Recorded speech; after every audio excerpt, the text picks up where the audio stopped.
On the way to deliver lunch to my husband, I accidentally discovered that the leather on the back seat cushion of the car had been slashed. I immediately called Sam over to the front of the car. Has the car been lent to anyone recently? Sam's tone paused noticeably. Yesterday, I lent it to my assistant Elena. She took a nap at noon. After resting, she could work with more energy. Why are you suddenly asking? His face showed no change at all, but my heart sank straight to the bottom. My voice trembled as I tried to catch even the slightest hint of guilt in his eyes. How many people were sleeping in it? Seeing my chest rise and fall, Sam grew impatient. What do you mean by that? Are you suspecting me? I let out a cold laugh, dragged him to the back seat and pointed at the deep scratch mark. What kind of sleeping position would tear open a seat back like this? Sleep again and demonstrate it for me. Chapter 1. Sam's body stiffened abruptly. He froze for a moment, then raised his hand and shook me off. Demonstrate what? Women with long nails scratching things is completely normal. I'm busy with work. Are you really going to make a big deal out of something this trivial right now? Sam had always been the steady type. Even if you slapped him across the face, he could calmly continue discussing the matter at hand. Reactions like this, wasn't it the textbook case of lashing out in anger out of guilt? When I didn't respond, he let out a deep sigh and said helplessly, "There's a dash cam in the car. If you don't believe me, go check it." "Victoria, I'm really busy. Can you not make a scene right now?" That helpless tone paired with the fatigue staining his eyes made me look like an unreasonable shrew picking a fight. He was such a good actor I almost laughed out loud. If the dashcam footage wasn't playing on my phone at that very moment, I might have truly believed him. On the screen, two bodies were tightly entangled. A woman's hands were clawing fiercely at the seatback, proclaiming just how intense the movement was. If I hadn't asked my best friend to help recover this footage, I would never have seen such a spectacular scene. I had bet our 7 years together that he wouldn't betray me. He had also bet those same 7 years that I would never actually check the dashcam. Clearly, we both lost the bet. A dense, piercing pain spread through my chest as if thousands of needles were stabbing in at once. My eyes burned so badly I could barely hold back the surging tears. Sam and I had been together for 7 years, building everything from scratch, from working-class renters in cramped apartments to the people now in control of a major corporation. We endured the hardest, most exhausting days of our lives together. We had seen each other at our most miserable and supported one another all the way here. We had long believed the other to be our one and only, yet we still ended up here. I bit down hard on the soft flesh inside my mouth, but still couldn't figure out where everything had gone wrong. Sam didn't notice my change. He lightly patted my shoulder, then rubbed the top of my head just like he had done countless times before to comfort me. "All right, Victoria. I know you're still upset that I didn't go with you to the prenatal checkup last month. I made you feel insecure, that's why you're suspecting things like this. I promise you I'll make time to go with you to the checkup the day after tomorrow, okay?" He pulled at the corner of his mouth, wearing that familiar smile. Everything looked exactly the same as always. My heart felt so sore it was swelling. Nausea churned violently in my stomach as I cut him off coldly. "Sam, have you really not betrayed me?" 25-year-old Sam would have pulled me into his arms and said with aching sincerity, "If I ever truly went blind and did something to betray you, then let me be run over by a car the moment I step outside, childless and ruined." But 32-year-old Sam panicked and looked away. Even his fingertips were trembling. "Don't overthink it. Let's go back first. I still have a meeting." The nervous expression was exactly the same as back then, but the inside was rotten to the core. The next second I grabbed the lunchbox I had brought, twisted open the lid and dumped it straight over his head. "Sam, you really deserve to die." As soup dripped down bit by bit, I picked up my phone and directly booked an abortion procedure. Under his deathly pale gaze, I called my lawyer best friend. "I want a divorce. Help me draft the divorce agreement. I want it tonight." Chapter 2. Sam was clearly suppressing his anger as he grabbed my wrist tightly, his expression complicated. "Victoria, what exactly are you trying to do? If the seat is damaged, then replace it. If you're suspicious, go check the dashcam. What more do you want? Are you going to keep making a scene endlessly?" His chest heaved violently, yet at his raised wrist a cheap men's watch was exposed. I laughed out loud. When we had just started our business, Sam had once been mocked for wearing cheap stuff. From then on he lived by one principle: either nothing at all or the very best. And now on a man worth hundreds of millions I saw a watch that cost less than 200. There was even an SS engraving on the strap. I couldn't be bothered to guess why, much less to figure out who those two S stood for. Sam noticed my gaze and instinctively pulled his hand back, letting his sleeve cover the watch. In the brief silence his tone softened as well. It's something the junior staff handed out, one for everyone. I just put it on out of courtesy and forgot to take it off. If there's nothing else, I'm leaving. Using abortion and divorce as threats is pretty pointless. With that he walked away without waiting for me to speak. I stood there rooted in place when a friend request popped up. I'm Elena, Sam's assistant. There was nothing left in my heart but numbness and desolation. I accepted the request. I had always thought that a proud man like Sam would never bow his head for anyone. But it turned out he would cancel an international conference he had prepared for a long time because the woman he loved was suffering from menstrual cramps. He would bow and apologize to business partners when questioned. He would even personally buy all kinds of supplies for her, hold her in his arms and wait with her until the brown sugar water was ready. I suddenly remembered the man who, back when we first started out, refused to attend social engagements.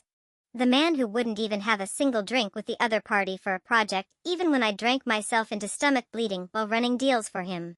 As I looked at the messages she sent one after another, I finally realized betrayal had come so early. Even a numb heart couldn't withstand such a sharp blade. A wave of aching pain surged through my chest. When I opened her moments, the blood in my body turned cold and I could no longer suppress the churning in my stomach. The young girl's face looked 70% like mine, paired with the same style of clothing and similar phrasing. Even her age was the same as when I first met Sam. She looked like me, yet not quite. Her hands weren't rough from years of toil. Her eyes still held the clarity of someone untouched by the hardships of life. I suddenly remembered the poorest year of my life, when I ran projects during the day and set up a barbecue stall downstairs from a rental at night to earn a little extra, my body reeking of smoke and grease. Sam had held my hands tightly, heartbroken, blaming himself again and again until he cried. Your hands used to be white and soft. They only became like this because you suffered so much with me, Victoria. I'm sorry. He said he liked the version of me that hadn't endured so much hardship. So he really went and found himself someone like that. A surge of bitter irony exploded from deep within me, and I nearly vomited up all the acid in my stomach. Miss Victoria, you've seen what it looks like when he truly loves someone. You should also understand, he doesn't love you anymore. Instead of wasting time for nothing, it's better to step aside sooner and give happiness back to someone else. Give it back? I almost doubled over laughing. You should really ask Sam why he likes you. The other side seemed to choke on my words and went silent. After a long while she finally sent a photo. I'm pregnant too. The doctor says it's twins. Sam has already prepared the asset division for the two little ones. In the photo, Sam was caught from a candid angle talking with a lawyer. The date on the photo was the very day of my last prenatal checkup. And that time Sam had told me he had an extremely important contract to sign.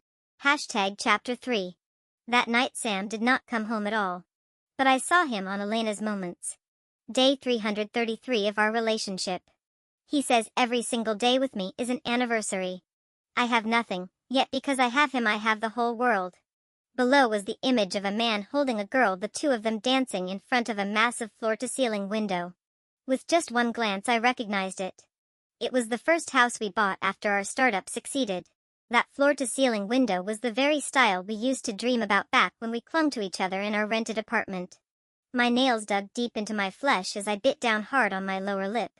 In a daze, scenes from many years ago flooded my mind, the moment we first bought this house. We had once danced a waltz in front of that very same massive window. Sam had held me just like that, pointing at the towering buildings outside the glass and saying to me, Victoria, we'll dance here for a lifetime. When we have kids, we'll bring them along and dance together. We'll keep dancing until we can't anymore. Then our children will push us while we dance. We'll only keep getting better. That night in front of that enormous window we clung to each other, desperately whispering every tender promise imaginable. Just like tonight, only this time it was their passion. All the suppressed emotions burst through the dam in an instant. I rushed into the bedroom and threw away every wedding photo. Then I moved the abortion surgery up. As the anesthesia entered my body, I suddenly remembered the early days of our marriage when Sam held me in our cramped rental and gently dreamed aloud. Victoria, Do you think our first child will be a boy or a girl? No matter what, we'll definitely be surrounded by children and grandchildren. When you become a little old lady and I become an old man, a bunch of little brats will crowd around us calling us Grandma and Grandpa, and I'll tell them right in front of you just how much Grandpa loves Grandma. So Victoria, give me a child. That kind of night, I once believed it would last forever. After leaving the operating room, I saw all the prenatal checkup arrangements Sam had sent me. I knew this was him trying to make peace so everything could be quietly brushed aside. The absurdity nearly made me laugh through tears. Right then I made a call and hired more than a dozen people, sending them straight to that house with the massive window. Smash it. The house is under my name, don't worry about disputes. Whoever smashes the cleanest and hardest gets extra money. The group marched in loudly. When they entered, Sam was holding Elena sleeping soundly. Clothes scattered in front of the window and several used condoms in the trash told the whole story of their passion. Soon enough, I received Sam's call. Victoria, can't we talk this through properly? Tell your people to get out. In the background were loud crashing sounds mixed with a woman's sharp screams and sobs. It sounded like heavenly music. Amid Sam's near breakdown voice, the divorce agreement I had sent by Same City Express was delivered right into his hands. Sign it. Then take your trash and get out. Otherwise, I don't mind making this even bigger. Chapter 4. Over the years, my relationship with Sam had hardly ever run into serious problems. We rarely even argued. In the past, whenever conflicts arose, Sam would always be the first to step back from the dispute and wait until both of us had calmed down. This time he did the same. Along with the divorce agreement he had signed, there was also a text message. You're angry right now. I'll be away on a business trip for a few weeks. Let's both calm down and talk properly afterward. Talk about divorce or about a three-person relationship I didn't know. But when I saw the photos of Elena soaking in the romantic atmosphere of Paris, my chest still seized with sharp pain. I remembered last year when Sam and I had strolled hand in hand through the streets of Paris. Unfortunately, we ran into armed rioters.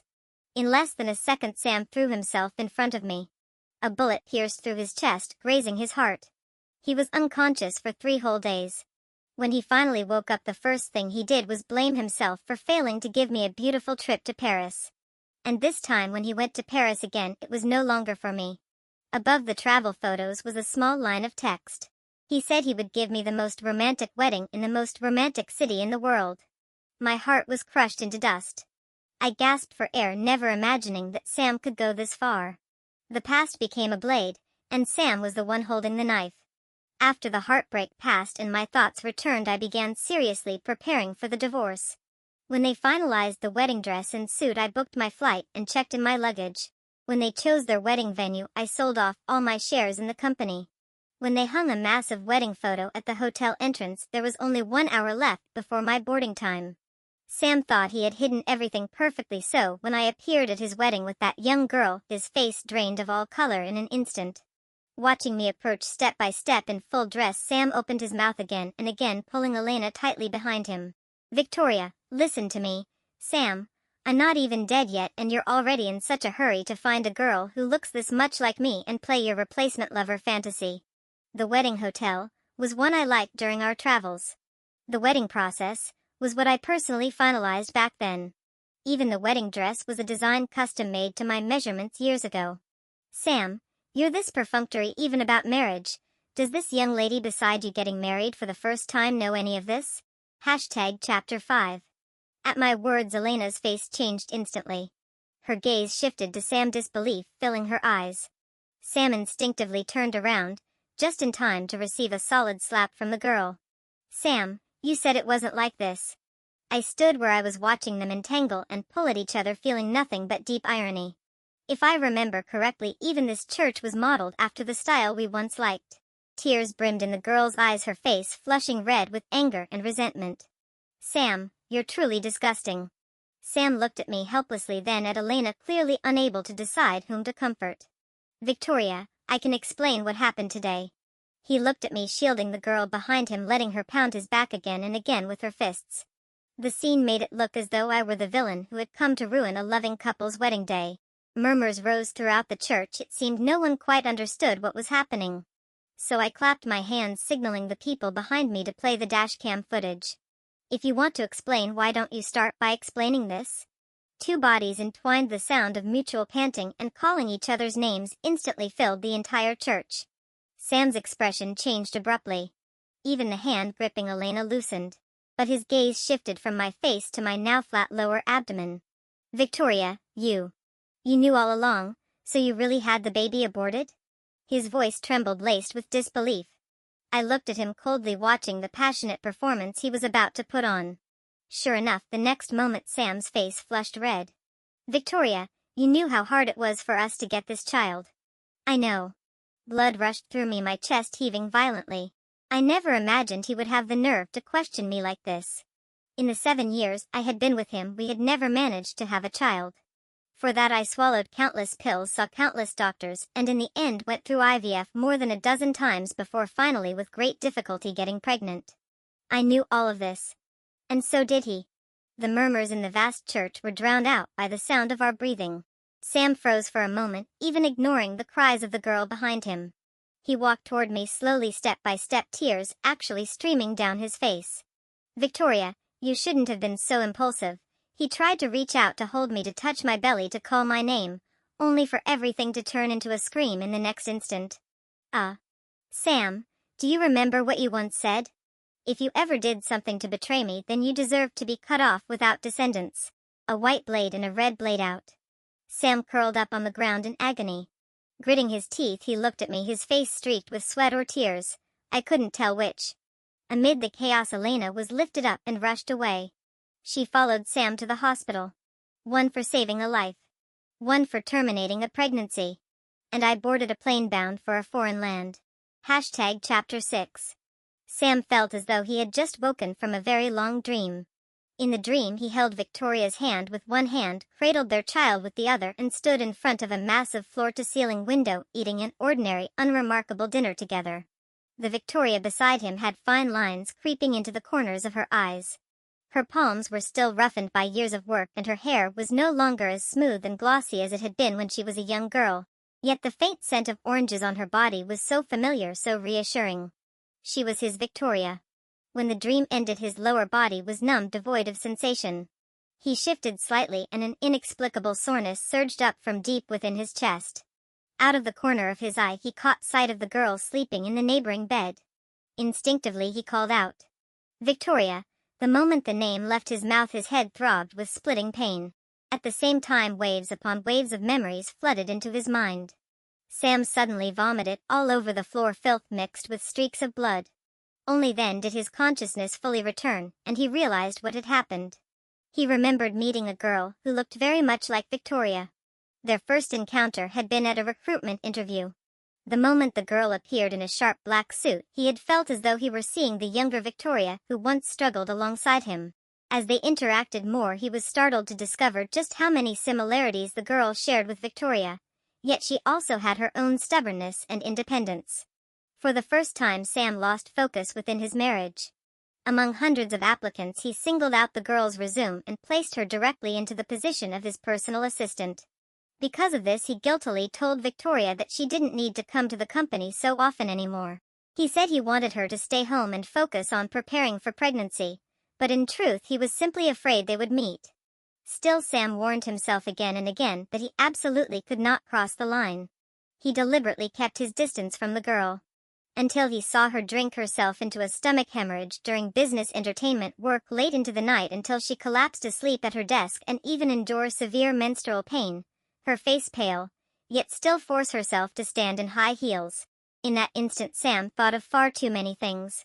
He thought of the guilt he felt toward the young Victoria, of the many promises he had made but never fulfilled, of all the beautiful moments they once shared in their youth. So for the first time he cancelled a long-scheduled meeting at the last minute just to take care of this hard-working young girl. After that, Sam abruptly realized that his heart had begun to tremble. A heart that had gone years without passion with Victoria suddenly miraculously showed traces of its former intensity. The change terrified him. On one hand, he watched Victoria endure endless suffering for IVF. On the other, he found himself projecting her younger self onto the assistant in his office. It was despicable. He couldn't keep making the same mistake. Sam immediately instructed his secretary to arrange Elena's dismissal. A generous severance package and recommendation letters to other companies had already been prepared. But the girl cried and dropped to her knees in front of him. I don't know what I did wrong that makes you insist on firing me. I can learn, I can change. Being able to enter this company is an incredible stroke of luck for me. I've worked so hard to adapt. Please give me another chance. I swear I'll make you satisfied. Even her crying voice sounded exactly like hers. Irritation grew in Sam's chest, and he suddenly recalled many years ago when he had offended investors and nearly driven the company to bankruptcy. Back then Victoria had also gone behind his back, humbling herself before investors, apologizing and begging on his behalf. When he found out Sam cried like a child and swore he would never let Victoria suffer such humiliation again. But this time Sam forced himself to endure it. He had someone escort the girl out. Out of sight, out of mind. That night there was a banquet. Sam unexpectedly saw Elena there working as a server. Their eyes met. Embarrassment and shame made the girl nearly drop her tray as she ran out. By the artificial fountain outside the hotel, Sam heard her crying as she poured out her sorrow to the water. It was there that Sam learned of Elena's feelings for him. Rationally he understood everything, but seeing her like that no amount of reason could survive. He took off his jacket and stepped forward, wrapping it around the girl. In the hotel's presidential suite, aided by alcohol, he completely crossed the line. At that moment Victoria was searching the hotel for Sam. It was Sam's first night not coming home, his first time being unreachable. And that day her IVF had finally succeeded. In fact, when Sam pressed the girl down onto the bed, he saw the incoming call on his phone, wife. Again and again. Guilt turned into stimulation. Irritation turned into passion. Sam completely lost his reason. After that day it was as if a floodgate had been opened. He spiraled out of control. At first he thought that since Victoria had been unable to conceive for so long, perhaps it would be better to let Elena have the child and bring it home to raise. He even prepared arrangements for Elena after giving birth. Coincidentally, after that night of disappearance, Victoria decided to wait until the pregnancy was stable before telling Sam. So when Sam accompanied Elena to confirm her pregnancy that night, he also received news that Victoria was pregnant. The past tangled together like a chaotic knot, leaving Sam's mind in complete turmoil. Did he really love Elena? But seeing Victoria shattered, he no longer cared about anything. He even immediately thought of having Elena terminate the pregnancy and cutting things off completely. Then why had he still betrayed Victoria? Was it simply because Elena resembled her younger self? Just as he was on the verge of collapse, the girl in the next bed stirred. Sam, where is our child? Chapter 7. Elena forced herself to sit up. Her now flat abdomen already said everything. She remembered what Victoria had said at the wedding and looked at Sam, her face drained of color. What she said, it's true, isn't it? It was phrased as a question, yet her tone was one of certainty. Elena was on the verge of collapse, a sharp ache spreading through her chest. She had actually known from the beginning that she resembled Victoria, so she had deliberately learned everything about her. Her choice of words, her style of dress, everything, just to enter Sam's company. To her surprise, she became Sam's assistant right away. At first she only wanted to rely on that resemblance to find a decent job. But day after day of close contact made her want more. Especially when Sam broke his own rules for her again and again, her heart swayed uncontrollably. Later, when Sam told her to resign, she panicked only for a moment before quickly using the information she had learned as his assistant to seize one last chance. People are greedy. At first she only wanted to stay by his side, in the end she wanted to possess his heart completely. Watching his meticulous care for her, even seeing him postpone Victoria's prenatal checkups time and time again for her sake, wearing that cheap watch despite everyone's gaze, she truly believed Sam had fallen in love with her. Fallen in love with Elena. After another bout of intimacy, she heard him admit with his own mouth that he loved her. So she dared to want more. She yearned for a wedding, for the hope of truly becoming husband and wife with this man. But she knew clearly that Sam would never divorce for her. So she deliberately left marks on the car seat. And when she saw Victoria and Sam arguing, she went and added Victoria as a contact. Everything had been unfolding exactly as she had planned, so why had it all ended up like this? Tears fell uncontrollably. Her shoulders shook. Her head was buried deep between her knees. She waited, hoping that maybe Sam would come over to comfort her. As long as he held her once, she was willing to forgive everything, willing to believe that Sam truly loved her. But in the long silence, all she heard was a faint sigh. I'm sorry. I'm the one who wronged you both. I'll compensate you. A house, a car, money, a job. Whatever you ask for. Ignoring the pain from just having surgery, Elena sprang out of bed and with all her strength slapped Sam across the face. Sam, you said the one you love is me. Her collapsed scream mixed with heavy gasps for air left the room filled with nothing but their breathing. I'm sorry. Only now did Sam finally see clearly that all he had ever wanted was to compensate the Victoria who had suffered with him in her youth. Don't blame Victoria. Elena completely broke down. She immediately submitted her resignation and threw away the ring she had worn for less than 24 hours. But almost at the same time Sam saw the video of himself and Elena in the car appear in the company group chat. Within a single minute Sam deleted it clean. Still many people had already seen who the protagonists were. Yet Sam had no mind left to comfort the collapsing Elena. After 7 years together he understood Victoria just as well. If she hadn't been utterly heartbroken, pushed to the edge, and determined to cut everything off, she would never have done something so final. Ignoring the blood seeping from the torn wound below, he shoved Elena aside as she blocked him, demanding answers, frantically calling Victoria while walking out. Only when the call failed did Sam realize he had been blocked. He immediately had his secretary investigate where Victoria could possibly go. All these years, aside from business trips, she had almost never left the city on her own. That very night Sam ran through every place in the city that he and Victoria had ever been to since they met. With each place his heart sank another inch. The clearer the memories became, the more painful the torment grew. He searched the entire city where they had spent 7 years together, every corner, yet there was no trace of her anywhere. Sam even put apology messages on all the giant screens in shopping malls across the city. Days passed one by one without a single piece of news. Not until the third night of searching did Sam finally return home. The moment he pushed open the door, the familiar scent made his heart leap, only to sink into the abyss the next second. The house was pitch dark, empty and hollow. When he reached the bedroom, Sam collapsed completely onto the bed. Opening his eyes again, he suddenly realized that more than half the room was gone. He frantically opened cabinet after cabinet, then rushed into the walk-in closet. In the end he found their wedding photos and all their couple items in the trash can, including the ring and the abortion procedure form. His collapse came in an instant. He should have noticed it earlier. He should have noticed it starting from that night by the floor-to-ceiling window. But he always believed himself clever enough to deceive Victoria, treating her like a fool. He had even spent that very night, after being exposed, celebrating a so-called anniversary with Elena in the first house he and Victoria had earned with their entire youth. It was absurd beyond measure. Sam dared not imagine what kind of resolve it had taken for Victoria to empty the house of everything.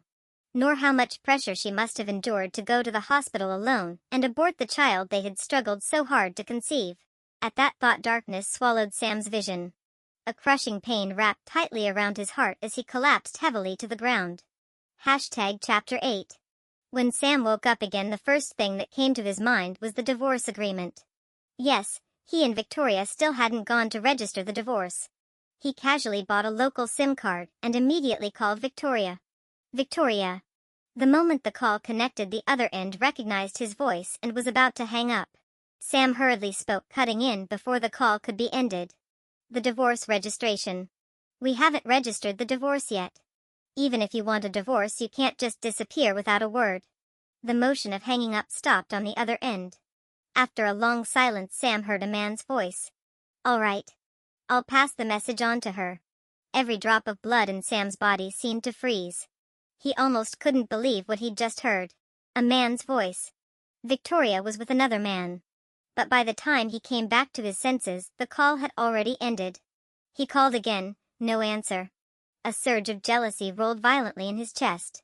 Sam wished he could teleport straight to Victoria. But all he had now was a phone number, and the other side wasn't picking up. He waited from dawn till night, and from night till dawn. Finally Sam received a friend request on WeChat. It was Victoria's lawyer. After coordinating the divorce procedures with the lawyer, he finally got a confirmed message. Victoria would return to complete the formalities with him. Forgetting all about the man, Sam immediately began preparing overnight. He locked himself in the study for several days straight, then specially went to have the same outfit custom made, the one he had worn when he proposed to Victoria years ago. A month later at the airport entrance he finally saw Victoria as he wished. But beside Victoria stood an unexpected guest. A man. Somehow familiar. Sam grabbed Victoria and pulled her behind him, trying to block the man from her. Victoria swept a cold glance over him instead. Like a peacock showing off, he was dressed in a high-end tailored suit, the exact same style he had worn when he proposed to her back then. In one hand he held a huge bouquet of roses. It had been years since Victoria had seen such a large bouquet of roses. It was ridiculous.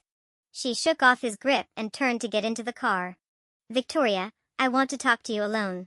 When Sam said this, his eyes were fixed fiercely on the man beside her. Victoria only glanced back at him once. "After we're done at the Civil Affairs Bureau, I'll talk to you." For a moment Sam felt hurt. But afraid she might change her mind, he hurried to follow. He wanted Victoria to get into his car, but she waved him off and hailed a taxi instead. Along the way Sam's emotions were extremely complicated. On one hand, seeing her meant there was still hope. On the other, Victoria's attitude filled him with unease. He cooperated obediently with her through the entire process. What he was thinking though was that there was still a 1-month cooling-off period anyway. Only after leaving the Civil Affairs Bureau did he finally get the chance to speak with Victoria alone. "What do you want to say?" "Victoria, I was wrong. I know what I did was disgusting, but I really only treated her as you. Everything I failed to give you when we were young became regrets. I just wanted to compensate the you from back then, but I was wrong. My mind was muddled. You've already punished me enough. Can we stop fighting, okay? I won't even ask who that man is.